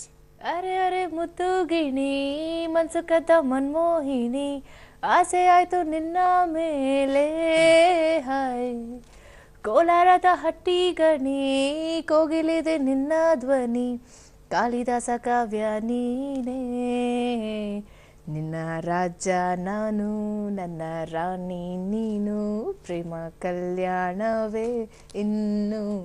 ತುಂಬಾ ಚೆನ್ನಾಗಿದೆ. ಅಂದ್ರೆ ಇಷ್ಟು ದಿನ ಚೆನ್ನಾಗಿದೆ ನೋಡಿ ವಾಯ್ಸ್. ವಾಯ್ಸ್ ಚೆನ್ನಾಗಿದೆ. ನಮ್ಮ ಸ್ಯಾಂಡಲ್ವುಡ್ ಅಲ್ಲಿ ತುಂಬಾ ಜನ ಹೀರೋಗಳು ಹಾಡಿದ್ದಾರೆ, ನೀವ್ ಯಾಕೆ ಟ್ರೈ ಮಾಡ್ತಾ ಇಲ್ಲ ಅಲ್ವಾ? ನಾನು ಅಲ್ಲ ನೆಕ್ಸ್ಟ್ ಸರ್ ಈಗ ಸಿಂಗರ್ಸ್ ಲಿಸ್ಟ್ ಅಲ್ಲಿ ಇವರು ಬಂದ್ಬಿಡ್ತಾರೆ, ಸೊ ಇವ್ರ ಕಾಲ್ ಶೀಟ್ ಇಲ್ಲ, ನಿಜ ಆನೆಸ್ಟ್ ಆಗಿ ಹೇಳ್ತಾ ಇದೀನಿ, ತುಂಬಾ ಚೆನ್ನಾಗಿದೆ ನಿಮ್ಮ ವಾಯ್ಸ್. ಶ್ರುತಿ ಚೆನ್ನಾಗಿ ಹಿಡಿದ್ರಿ, ಒಳ್ಳೆ ಟ್ಯೂನ್ ಹಿಡಿದ್ರಿ ನೀವು ಅಲ್ವಾ? ನಾನು ಸುಮ್ನೆ ಪ್ರೈಸ್ ಮಾಡ್ತಾ ಇಲ್ಲ, ಸುಮ್ನೆ ಪ್ರೈಸ್ ಮಾಡ್ತಾರೆ, ನಿಜವಾಗ್ಲೂ ಆಡ್ಬೇಕು ಅವರು. ನೀವು ಹಾಡಿ ಒಳ್ಳೆ ಒಳ್ಳೆ ಮುಂದೆ ಟ್ರೈ ಮಾಡ್ತೀರಾ ಅಂತ. Yes. Okay, please tell me about Anoop Rubens music. ಆಯ್ತಾ, ತುಂಬಾ ಚೆನ್ನಾಗಿ ಬಂದಿದೆ, ಮೆಲೋಡಿಯಸ್ ಆಗಿದೆ. ಅಂಡ್ ನನಗೆ apart from the song entire music ಮೂವಿನಲ್ಲಿ ಹೇಗೆ ಬಂದಿದೆ, ಅವರ ಇದ್ರ ಬಗ್ಗೆ ಏನ್ ಹೇಳ್ತೀರಾ? ಅನೂಪ್ ರೂಬೆನ್ಸ್ ಸರ್, ಇವತ್ತು ಅನೂಪ್ ರೂಬೆನ್ಸ್ ಅವರು is A very very nice music director from Telugu industry. ಅವರು ಕನ್ನಡದಲ್ಲಿ ಒಂದು ಇಬ್ರು ಮ್ಯೂಸಿಕ್ ಡೈರೆಕ್ಟರ್ಗಳು ಬಂದ್ರು, ಪ್ರಯತ್ನ ಪಟ್ರು. ಮುಂದಿನ ದಿನಗಳಲ್ಲಿ ಖಂಡಿತವಾಗ್ಲೂ ವರ್ಕ್ ಮಾಡ್ತೀನಿ ಮತ್ತೆ ಅವ್ರ ಜೊತೆ. ಎಲ್ಲೋ ಒಂದ್ ಕಡೆ ನಮಗೆ ಸ್ಯಾಟಿಸ್ಫೈ ಆಗ್ಲಿಲ್ಲ, ಅವ್ರಿಗೂ ಸ್ಯಾಟಿಸ್ಫೈ ಆಗ್ಲಿಲ್ಲ ಸರ್. ಎಲ್ಲೋ ಒಂದ್ ಕಡೆ ಏನಾಗುತ್ತೆ, ಒಂದು ದೊಡ್ಡ ಪ್ರೊಡಕ್ಷನ್ ಹೌಸ್ ಅಂದ ತಕ್ಷಣ ಎಲ್ಲೋ ಒಂದ್ ಕಡೆ ಅವ್ರಿಗೂ ಒಂದು ಆತಂಕ ಆಗ್ಬಿಡುತ್ತೆ. ಪ್ರೆಷರ್ ಆದಾಗ ಏನಾಗುತ್ತೆ, ತುಂಬಾ ಕಷ್ಟ ಆಗುತ್ತೆ ಕೆಲಸ ಮಾಡ್ಲಿಕ್ಕೆ. ಸೊ ನನಗೆ ಎಲ್ಲೋ ಒಂದ್ ಕಡೆ ಅನ್ನಿಸ್ತು, ಸೊ ಮುಂದಿನ ದಿನಗಳಲ್ಲಿ ವರ್ಕ್ ಮಾಡೋಣ ಅನ್ಬಿಟ್ಟು ಸೊ ಅಲ್ಲಿಗೆ ಬಿಟ್ಟು ಆನಂತರ ಅನೂಪ್ ರೂಬೆನ್ಸ್ ಅವ್ರು ಜಾಯ್ನ್ ಆದ್ರು. But is done A really good job. ಅಂದ್ರೆ ನಾನು ಹೇಳೋದು, ಒಂದು ಎಮೋಷನ್ಸ್ ಏನಿದೆ ತುಂಬಾ ಚೆನ್ನಾಗಿ ಗ್ರಿಪ್ ಹಿಡಿತಾರೆ. ಅಂಡ್ ಈ ಒಂದು ರಾಜಾರಾಣಿ ಸಾಂಗ್ ಇದೆಯಲ್ಲ, ವಿ ಸುಕನ್ಯಾ ಅನ್ನೋರು ಲಿರಿಸಿಸ್ಟ್. ಶಿ ಈಸ್ ಅಂದ್ರೆ ಹೊಸ ಪ್ರತಿಭೆ ಅವರು. ಅಂದ್ರೆ ನಮ್ಮ ಹರ್ಷ ಅವರು ಕರ್ಕೊಂಡ್ಬಂದು ಬರ್ಸಿದ್ರು ಆ ಕೈಲಿ. But she is written really well. I have to tell you this. And ನಮ್ಮ ಅರ್ಮಾನ್ ಮಲಿಕ್ ವಾಯ್ಸ್ ಎಲ್ಲರೂ ಕೇಳಿದೀವಿ. ಮುಂಗಾರು ಮಳೆ ಟೂಲು ಕೂಡ ತುಂಬಾ ಫೇಮಸ್ ಆಗಿದೆ ಸಾಂಗು. ಸೊ ಹಾಗಾಗಿ ಓವರ್ ಆಲ್ ಆಗಿ ಸಂಗೀತ I think you should completely give credit to Anoop Rubens. ಇತ್ತೀಚಿನ ವರ್ಷಗಳಲ್ಲಿ ಸೂಪರ್ ಹಿಟ್ ಆದಂತಹ ಕೆಲವೊಂದು ಸಿನಿಮಾಗಳಲ್ಲಿ ಹೀರೋ ಹೀರೋಯಿನ್ ಡೈರೆಕ್ಟರ್ ಜೊತೆಗೆ ಹೈಲೈಟ್ ಆದವಂತವ್ರು ಕ್ಯಾಮ್ರಾಮನ್ ನೋಡಿದೀವಿ. ಈ ಮೂವಿನಲ್ಲಿ ಕ್ಯಾಮ್ರಾ ವರ್ಕ್ ಬಗ್ಗೆ ಹೇಳಿ. ಇವತ್ತು ಸೀತಾರಾಮ ಕಲ್ಯಾಣ ಬಂದು it is A colourful tint movie. ಅಂದ್ರೆ ನೀವು ಹಮ್ ಆಪ್ಕೆ ಕೌನ್ ಆ ತರ ಒಂದು ಫ್ಯಾಮಿಲಿ ಪ್ಯಾಟರ್ನ್ ಮೂವೀಸ್ ಏನಿತ್ತಲ್ಲ, ಒಂದು ಕಲರ್ಫುಲ್ ಟಿಂಟ್ ಮೂವಿ ಇದು. ಸೊ ಹಾಗಾಗಿ ನಮ್ಮ ಸ್ವಾಮಿ ಅವರು ಏನಂದ್ರೆ, ಇವತ್ತು ನಾವು ಯಾವುದೇ ಟೆಕ್ನಿಕಾಲಿಟೀಸ್ ಪ್ರೊವೈಡ್ ಮಾಡ್ಬೋದು, ಯಾವುದೇ ಕ್ಯಾಮ್ರಾಗಳು ತಗೊಂಡು ಬಂದು ಕೊಡ್ಬೋದು. ಆದ್ರೆ ಒಂದು ಡೈರೆಕ್ಷನ್ ಹಾಗೂ ಒಂದು DOP ಕಾಂಬಿನೇಷನ್ ಇದೆಯಲ್ಲ, ಗಂಡ ಹೆಂಡತಿ ಇದ್ದಂಗೆ ಅವರು. ಸೊ ಅವರಲ್ಲಿ ಮೇನ್ ಆಗಿ ಅಂದ್ರೆ ಒಂದು ಇವ್ರಿಗೆ ಏನ್ ಇಷ್ಟ ಅನ್ನೋದನ್ನ ಅವ್ರಿಗೆ ಅರ್ಥ ಆಗ್ಬೇಕು, ಇವ್ರಿಗೆ ಏನ್ ಇಷ್ಟ ಅನ್ನೋದನ್ನ ಇವ್ರಿಗೆ ಗೊತ್ತಾಗಬೇಕು. ಸೊ ಅದೊಂದು ತುಂಬಾ ಚೆನ್ನಾಗಿ ಅರ್ಥ ಮಾಡ್ಕೊಂಡಿದ್ರು ಇಬ್ರು. ಅಂಡ್ ಸ್ವಾಮಿ ಐ ಹ್ಯಾವ್ ಟು ಸೇ, ಮಂಡಿದ ಹುಡುಗ ತುಂಬಾ ಕಷ್ಟಪಟ್ಟು ತುಂಬಾ ಹಾನೆಸ್ಟ್ ಆಗಿ ಇಸ್ ಡಿಲಿವರ್ಡ್ ಇಸ್ ಬೆಸ್ಟ್. ನನ್ನ ಪ್ರಕಾರ is given a wonderful job. ಏನಂತೀರ ರಚಿತಾ ಅವ್ರೆ?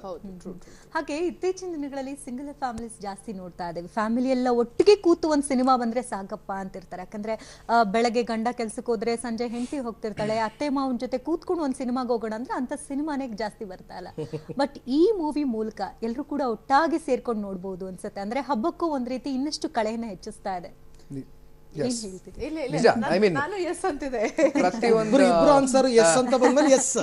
ಪ್ರತಿಯೊಂದು ವರ್ಗಕ್ಕೂ ರೀಚ್ ಆಗುವಂತ ಸಿನಿಮಾ ಇದು. ಯಾಕಂದ್ರೆ ನೀವು ಇವಾಗ್ಲೇ ಹೇಳಿದ್ರಿ, ಫ್ಯಾಮಿಲಿಗೂ ಇದೆ.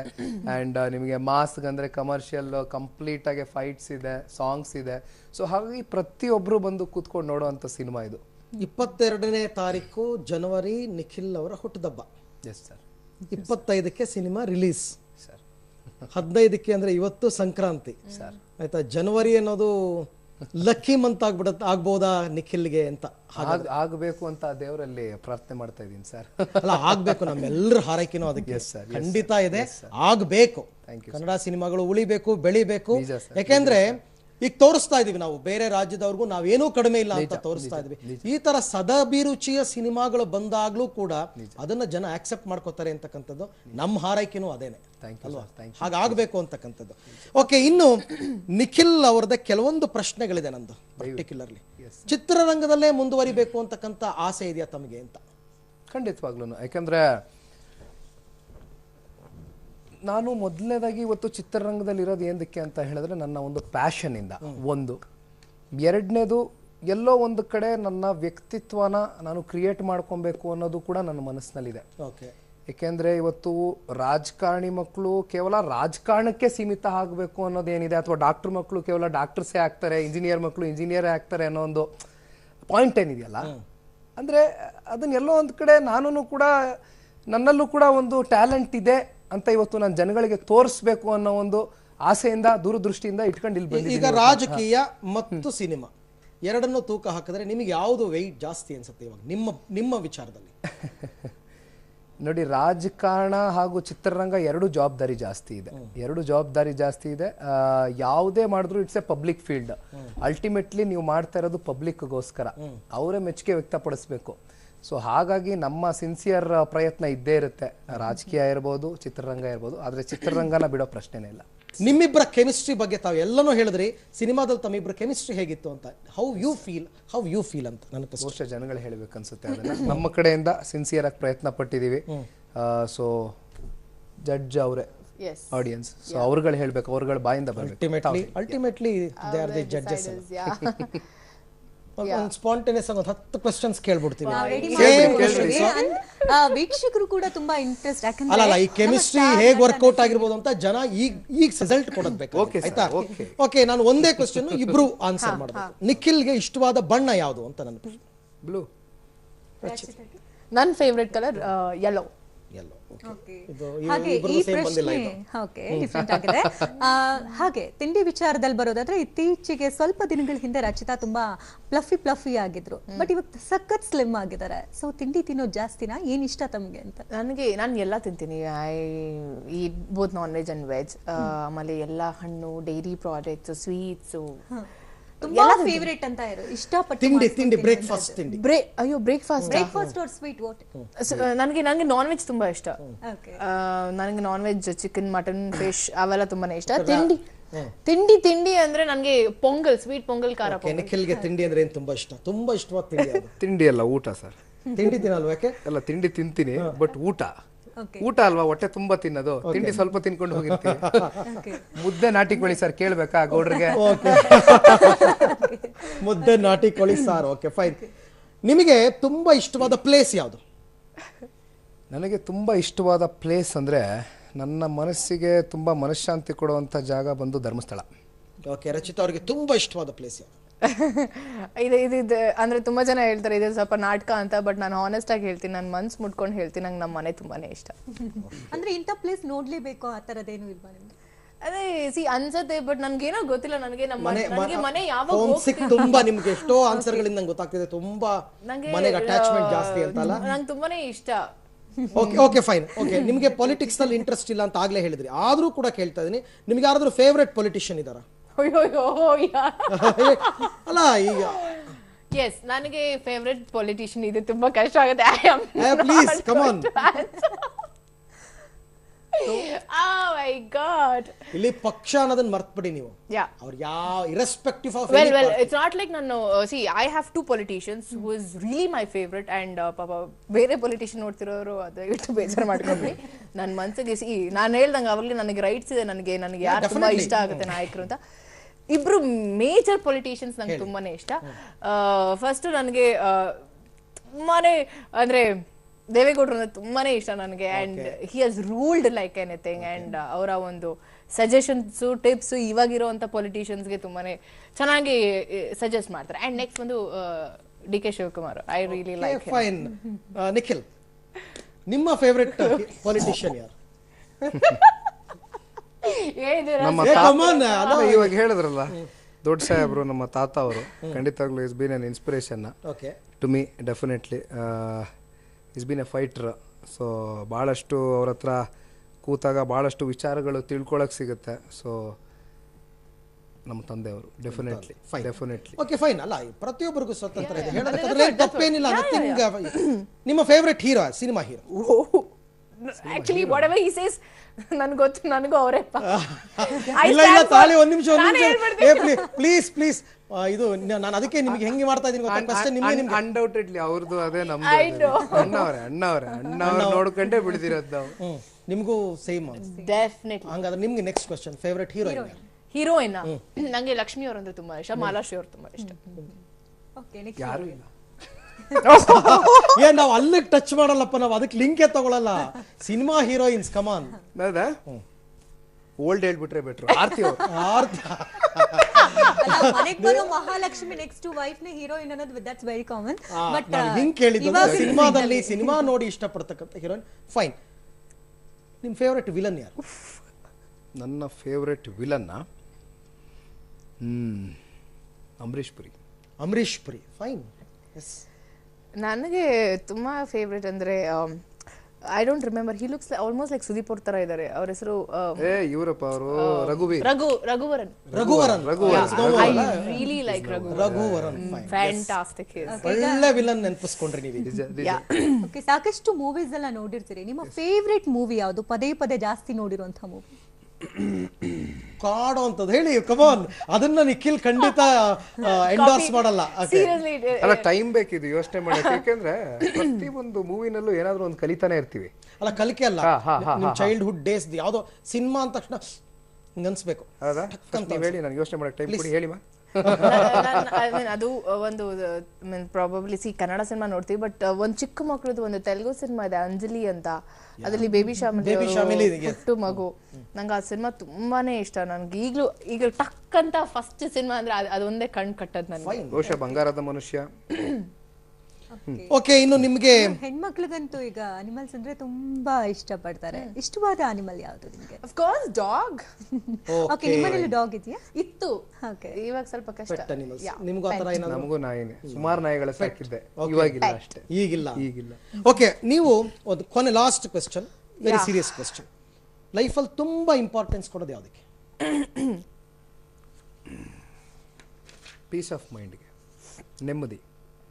ಓಕೆ, ನೆಮ್ಮದಿ ತುಂಬಾ ಇಂಪಾರ್ಟೆಂಟ್. ಅಂದ್ರೆ ಲೈಕ್ ನನ್ನ ಕ್ವೆಶ್ಚನ್ ಹೇಗಿತ್ತು ಅಂದ್ರೆ, ಅದಕ್ಕೋಸ್ಕರ ನಾನು ಏನ್ ಬೇಕಾದ್ರೂ ಮಾಡ್ತೀನಪ್ಪ. ಅದಕ್ಕೋಸ್ಕರ ನಾನು ಏನು ಬೇಕಾದ್ರೂ ಮಾಡ್ತೀನಪ್ಪ ಅಂದ್ರೆ, ಸದ್ಯದ ಪರಿಸ್ಥಿತಿನಲ್ಲಿ, ಸದ್ಯದ ಸಿಚುವೇಶನ್ ಅಲ್ಲಿ ನನ್ನ cinema. Very good. Yes, Rachita ಅವರು? ನನಗೆ ಹೀರೋಯಿನ್ಸ್ಗೆ ಇಂಡಸ್ಟ್ರಿ ಅದು ಒಂಥರ ಲಾಂಗ್ ಟರ್ಮ್ ಇರಲ್ಲ. ಓಕೆ, ಇರೋಷ್ಟು ದಿನ ತುಂಬಾ ಚೆನ್ನಾಗಿ ಮಾಡ್ಕೊಂಡು ಹೋಗುವಂಥದ್ದು ನನ್ನ ಒಂದು ಇದು ಇಂಟೆನ್ಷನ್. ಬಟ್ ನಾನು ಪ್ರಿಯಾರಿಟಿ, ಪ್ರಿಫರೆನ್ಸ್, ನನ್ಗೆ ಇಂಪಾರ್ಟೆನ್ಸ್ ಅಂತ ಬಂದ್ರೆ ನನ್ನ ಫ್ಯಾಮಿಲಿ ಬಿಟ್ರೆ ನಥಿಂಗ್ ಇಸ್. ಓಕೆ, ನಮ್ಮ ಕ್ವಶನ್ಸ್ 10 ಕ್ವಶನ್ಸ್ ಕೇಳಿದ್ವಿ. ನಿಮ್ ಕೆಮಿಸ್ಟ್ರಿ ಕೆಲವೊಂದು 2-3 ಮಾತ್ರ. ಒಂದೇನಾ? ಒಂದೇ. 9 ಬೇರೆ ಬೇರೆ ಟೇಸ್ಟ್ ಇಲ್ಲ. ಆಕ್ಚುಲಿ ನಾನು ಏನ್ ಎಕ್ಸ್ಪೆಕ್ಟ್ ಮಾಡಿದೆ ಗೊತ್ತಾ? ಬೇರೆ ಬೇರೆ ಟೇಸ್ಟೇ ಇರಬೇಕು, ಒಂದೇ ಟೇಸ್ಟ್ ಇರಬಾರ್ದು. ಬೇರೆ ಬೇರೆ ಟೇಸ್ಟ್ ಇದ್ರೇನೆ ಕೆಮಿಸ್ಟ್ರಿ ಚೆನ್ನಾಗಾಗೋದು. ಓಕೆ, ಹಾಗಾದ್ರೆ ನಮ್ಮ ವೀಕ್ಷಕರು ಇಷ್ಟೋ ತನಕ ತುಂಬಾ ಎಂಜಾಯ್ ಮಾಡಿದ್ದಾರೆ. ಸೀತಾರಾಮ ಕಲ್ಯಾಣದ ಬಗ್ಗೆ ಯಾಕೆ ಸಿನಿಮಾಕ್ಕೆ ಹೋಗ್ಬೇಕು, ಏನ್ ಭರವಸೆ ಕೊಡ್ತೀರಾ ವೀಕ್ಷಕರಿಗೆ? ನಾನು ಅವಾಗಲೇ ಹೇಳ್ದಂಗೆ ಇದು ಒಂದು ಕೌಟುಂಬಿಕ ಚಿತ್ರ. ನಮ್ಮ ಕಡೆಯಿಂದ ಒಂದು ಸಿನ್ಸಿಯರ್ ಆದಂಥ ಒಂದು ಎಫರ್ಟ್ ಹಾಕಿದ್ದೀವಿ. ಪ್ರತಿಯೊಬ್ಬರು ಆಗ್ತಾರೆ ಚಿತ್ರ ತೆಗಿಬೇಕಾದ್ರೆ. ಬಟ್ ತುಂಬ ಚೆನ್ನಾಗಿ ಚಿತ್ರ ಮೂಡ್ ಬಂದಿದೆ. ಆ್ಯಂಡ್ ಹೆಂಗಸರುಗಳಿಗಿರ್ಬೋದು, ಮಕ್ಕಳುಗಳಿರ್ಬೋದು, ಅಥವಾ ಮಾಸಸ್ಗಿರ್ಬೋದು, ಪ್ರತಿಯೊಂದು ವರ್ಗದ ಜನತೆಗೂ ರೀಚ್ ಆಗುವಂಥ ಸಿನಿಮಾ. ಆ್ಯಂಡ್ ಅವಾಗಲೇ ಹೇಳ್ದಂಗೆ ಆ ಒಂದು ಪ್ಯೂರಿಟಿ ಏನಿದೆ, ಆ love purity, so that is something which is very new and fresh ಇವತ್ತಿನ ಕಾಲದಲ್ಲಿ. ಆ್ಯಂಡ್ ಒಂದಷ್ಟು ಸೋಷಿಯಲ್ ಎಲಿಮೆಂಟ್ಸ್ಗಳೇನಿದೆ, ಕಮರ್ಷಿಯಲ್ ಸಿನಿಮಾ ಆದರೂ ಕೂಡ, ಸೊ ಇವೆಲ್ಲವೂ ಇದೆ. ಸೊ ದಯವಿಟ್ಟು ಕೈ ಜೋಡಿಸಿ ಮನವಿ ಮಾಡ್ತೀವಿ, ಬಂದು ದಯವಿಟ್ಟು ನಮ್ಮ ಚಿತ್ರವನ್ನು ಸಪೋರ್ಟ್ ಮಾಡಿ. ಹಾಗೆ ರಚಿತಾ, ಈಗ ಒಂದು ಮದುವೆ ಆಗ್ಬೇಕಾದ್ರೆ ಆಹ್ವಾನ ಪತ್ರಿಕೆ ಹೋಗ್ಕೊಡ್ತೇವೆ. ವೀಕ್ಷಕರಂತೂ ಕಾರ್ಯಕ್ರಮ ನೋಡ್ತಾನೆ ಇದ್ದಾರೆ. ಈ ಮೂಲಕ ಆಹ್ವಾನ ಪತ್ರಿಕೆ ಕಳಿಸ್ಬಿಡಿ, ಥಿಯೇಟರ್ಗೆ ಬಂದು ಮದುವೆ ಮಾಡಿ ಸೀತಾರಾಮರ ಕಲ್ಯಾಣಕ್ಕೆ ಹಾರೈಸಿ. ಖಂಡಿತವಾಗ್ಲೂ ನಾನು ಹೇಳೋದು ಒಂದೇ, ಬಿಕಾಸ್ ಇವಾಗ ನಾನು ಒಬ್ಬ ಆಡಿಯನ್ ಆಗಿ ಮನೇಲಿ ಕುತ್ಕೊಂಡಾಗ ತುಂಬಾ ಬೇಜಾರಾದಾಗ ಎಂಟರ್ಟೈನ್ಮೆಂಟ್ ಏನಾದ್ರು ಬೇಕು ಅಂತ ಅನ್ಸುತ್ತೆ. ಸೊ ಎಂಟರ್ಟೈನ್ಮೆಂಟ್ ಬೇಕು ಅಂದಾಗ ನಾವು ಕೆಲವೊಂದು ಸಿನಿಮಾಗಳು ನೋಡ್ಬೇಕಾದ್ರೆ ಕೆಲವೊಂದು ಬೇಜಾರಾಗುತ್ತೆ, ನಾವೇ ಫ್ಲಿಪ್ ಮಾಡ್ಬಿಡ್ತೀವಿ ಅದನ್ನ, ಇನ್ನೊಂದು ಯಾವ್ದೋ ಸಿನಿಮಾ. ಬಟ್ ನಮ್ಮ ಸಿನಿಮಾ ಇದು ನಾವು ಮಾಡಿದೀವಿ ಅಂತ ಹೇಳಕ್ ಹೋಗ್ತಿಲ್ಲ ನಾನು, ಬಟ್ ಒಂದು ಒಳ್ಳೆ ಕೌಟುಂಬಿಕ ಸಿನಿಮಾ. ಅಂಡ್ ಇವಾಗ ಹೆಂಗಿದೆ ಅಂದ್ರೆ, I don't know whether to take the name or not. ಈಗ ಅರ್ಜುನ್ ರೆಡ್ಡಿ ಎಲ್ಲ ಸಿನಿಮಾ ಬಂದ್ಮೇಲೆ ಆ ಒಂದು ಸಿನಿಮಾ ಲೈಕ್ಸೇ ಬೇರೆ ತರ ಆಗೋಗಿದೆ. ಓಕೆ, ಆ ತರ ಒಂದು ಮಧ್ಯದಲ್ಲಿ, ಆ ತರ ಒಂದು ಜಾನರ್ ಸಿನಿಮಾಸ್ ಮಧ್ಯದಲ್ಲಿ ನಮ್ಮ cinema it is completely for family, dedicated to family ಅಂದ ತಕ್ಷಣ ಐ ಥಿಂಕ್ ವೈ ನಾಟ್. ಅಂದ್ರೆ ಈ ಹಬ್ಬದಲ್ಲಿ ಸೂರ್ಯ ಪಥ ಬದಲಾವಣೆ ಮಾಡ್ತಾನೆ ಅಂತಾರೆ. ಹಾಗೆ ನಮ್ ಸಿನಿಮಾ ನೋಡುವಂತಹ ದಿಕ್ಕನ್ನು ಕೂಡ ಜನರು ಬದಲಾಯಿಸ್ತಾರೆ ಅನ್ಸುತ್ತೆ ಹಬ್ಬದ ಮುಖೇ. ಖಂಡಿತವಾಗ್ಲೂ ಒಂದ್ ಒಳ್ಳೆ ಸಿನಿಮಾಗ್ ಯಾಕೆ ಬರಲ್ಲ ಜನ ಅಲ್ವಾ? ನಾನು ಒಪ್ಪೋದೇ ಇಲ್ಲ. ಕೆಲವರೆಲ್ಲ ಅಂತಿದ್ರು ಜನ ಥಿಯೇಟರ್ಗೆ ಬರಲ್ಲ. ನೆವರ್, ನಾನು ಯಾವತ್ತೂ ಅದನ್ನ ಒಪ್ಪಲ್ಲ. ಖಂಡಿತ ಒಳ್ಳೆ ಸಿನಿಮಾ ಬಂದಾಗ ಜನರು ಅದನ್ನ ಆಶೀರ್ವಾದ ಮಾಡಿದ್ದಾರೆ, ಒಪ್ಪಿದ್ದಾರೆ. ಖಂಡಿತ ಅದನ್ನ ನಾನು ಒಪ್ಪೋದೇ ಇಲ್ಲ. ಹೌದು ಹೌದು ಹೌದು ಹೌದು ನಾವೆಂತೆಷ್ಟು ಕಷ್ಟಪಟ್ಟು ಸಿನಿಮಾ ಮಾಡಿದ್ರು ಜನ ಥಿಯೇಟರ್ಗೆ ಬರಲ್ಲ ಅನ್ನೋದು ಆ ಕಾಲ ಎಲ್ಲ ಹೋಯ್ತು. ಇವಾಗ ಹೋಯ್ತು ನಾವೇನು ಎಕ್ಸ್ಪೆಕ್ಟ್ ಮಾಡಿರಲ್ಲ. ಕೆಲವೊಂದು ಸಿನಿಮಾ ಎಲ್ಲ ನ್ಯೂ ಕಮರ್ಸ್ ಇರ್ತಾರೆ, ಅಂತ ಸಿನಿಮಾ ಎಷ್ಟು ಚೆನ್ನಾಗಿ ಹೋಗುತ್ತೆ. So it is all about the content, what you give. ಸಿನಿಮಾದಲ್ಲಿ ನಿರ್ದೇಶಕರಿಂದ ಹಿಡಿದು ನಾಯಕ ನಾಯಕಿ ಎಲ್ಲ ಆರ್ಟಿಸ್ಟ್ಗಳು ಹೊಸಬರು, ಎಲ್ಲಾ ಟೆಕ್ನಿಷಿಯನ್ಸ್ ಹೊಸಬರಾಗಿರ್ತಕ್ಕಂಥ ಎಷ್ಟು ಸಿನಿಮಾ ಗೆದ್ದಿಲ್ಲ. 100%, ಅಲ್ವಾ? ಒಳ್ಳೆದನ್ನ ಕೊಟ್ಟಾಗ, ವಿಭಿನ್ನವಾಗಿರ್ತಕ್ಕಂಥ ಕೊಟ್ಟಾಗ ಜನ ಆಕ್ಸೆಪ್ಟ್ ಮಾಡ್ಕೋತಾರೆ. ಸೀತಾರಾಮ ಕಲ್ಯಾಣ ಚಿತ್ರ ಅದ್ಭುತವಾಗಿ ಓಡಬೇಕು, ಅದ್ಭುತವಾದ ರೆಸ್ಪಾನ್ಸ್ ಬರಬೇಕು. ಅದರ ಮುಖಾಂತರ ನೋಡಿ, ಪ್ರಾಮಾಣಿಕತೆ ಶ್ರದ್ಧೆ ಎಲ್ಲಿರುತ್ತೆ ಅಲ್ಲಿ ಪಾಸಿಟಿವ್ ರಿಸಲ್ಟ್ ಬರುತ್ತೆ. ಸೀತಾರಾಮ ಕಲ್ಯಾಣಕ್ಕೂ ಪಾಸಿಟಿವ್ ರಿಸಲ್ಟ್ ಬರುತ್ತೆ. ಒಂದು ವೀಕ್ಷಕರೇ, ಇಲ್ಲಿ ಆಡಿರ್ತಕ್ಕಂಥ ಮಾತು ಇಬ್ರು ಕೂಡ, ನಟ ನಟಿಯರಿಬ್ರು ಕೂಡ ಇಲ್ಲಿ ಅವರು ತುಂಬಾ ಜೋವಿಯಲ್ ಆಗಿ ಮಾತಾಡಿದ್ರು ಕೂಡ ಸಿನಿಮಾಗೆ ಅವ್ರು ಹಾಕಿರ್ತಕ್ಕಂಥ ಎಫರ್ಟ್ ಇದೆಯಲ್ಲ ಅದನ್ನ ಸಾಕಾರಗೊಳಿಸಬೇಕಾದವರು ತಾವು. ಹಾಗಾಗಿ ನಾನು ಹೇಳ್ತಾ ಇರ್ತಕ್ಕಂಥದ್ದು, ನನ್ನ ಮನವಿ ಕೂಡ ಅಷ್ಟೇ, ಕನ್ನಡ ಸಿನಿಮಾಗಳನ್ನ ಚಿತ್ರಮಂದಿರಕ್ಕೆ ಹೋಗಿ ಪೈರಸಿಯನ್ನ ತಡೆಗಟ್ಟಿ ಕನ್ನಡ ಸಿನಿಮಾ ಉಳಿಬೇಕು, ಕನ್ನಡ ಸಿನಿಮಾ ಬೆಳಿಬೇಕು ಅಂತಕ್ಕಂಥ ಹಾರೈಕೆಯೊಂದಿಗೆ ಈ ಕಾರ್ಯಕ್ರಮದ ಮುಖೇನ ಅವರು ಆಹ್ವಾನವನ್ನ ಕೊಟ್ಟಿದ್ದಾರೆ. ಸೊ ಯಾರು ಕೂಡ ಮಿಸ್ ಮಾಡಬೇಡಿ. ಮದುವೆ ಆಮಂತ್ರಣ ಪತ್ರಿಕೆ ಕೂಡ ಕೊಟ್ಟಿದ್ದಾರೆ, ಖಂಡಿತ ಬನ್ನಿ. ಸೀತಾರಾಮ ಕಲ್ಯಾಣಕ್ಕೆ ಬಂದು ಅವರನ್ನ ಚೌಲ್ಟ್ರಿನಲ್ಲ ಥಿಯೇಟರ್ ನಲ್ಲಿ ಅಂತ ಹೇಳ್ತಾ ಕಾರ್ಯಕ್ರಮವನ್ನು ಮುಗಿಸ್ತಾ ಇದೀವಿ. ನೆನಪಿರಲಿ, ನ್ಯೂಸ್ ಅಂದ್ರೆ ಪಬ್ಲಿಕ್ ಟಿವಿ.